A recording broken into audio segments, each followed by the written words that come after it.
Үшінші орында осылардың дауы тұрады. Сондықтан мына бұл жерде 61-ден 65-ке дейінгі республикадан өзінің екі Қаратөбелін боздырып, бас бәйгені бермеген Ақмұқан Өтегенов бейнеленген. Үстіндегі бәйге бала Несіпбай Орпашев былтыр қайтыс болды.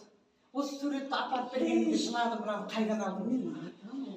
Мына сол Қаратөбелге берген, 25-ші жылы Қаратөбелге берілген диплом. Бұл жерде әкем, біріншіне де әкем тұр, әкем жылқы фермасын меңгерген кісі, 51-ші жылы 300 шақырымдық уәліде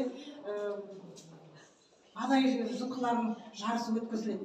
Оның жаңағы төзімділігін және күш қайратын тексеру мақсатында. Ол тексеруді өткізген Алман Байдылов деген кісі, ол ауыл шаруашылығын бітірген, 55-58-дің арасында Қызылтаң колхозын басқарған кісі. Сондықтан асыл тұқымды адай жылқысын өсіру мекемесінің директоры болып та жасаған.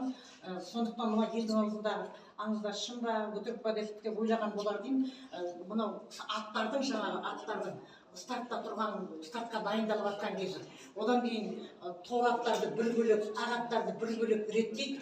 Осы реттеген кезіндегі аттардың бөлгісі.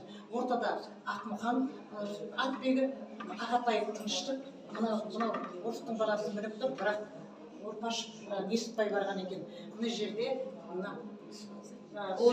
тұқымның арғымақтары берілген. Мына жерде Сәбит Әбішевтің тұлпардың тұяғынан өрілген тарих деген адай арғымақтары әр жерде жазылған. Суын болымды біліп тұрсыз, су жылқысы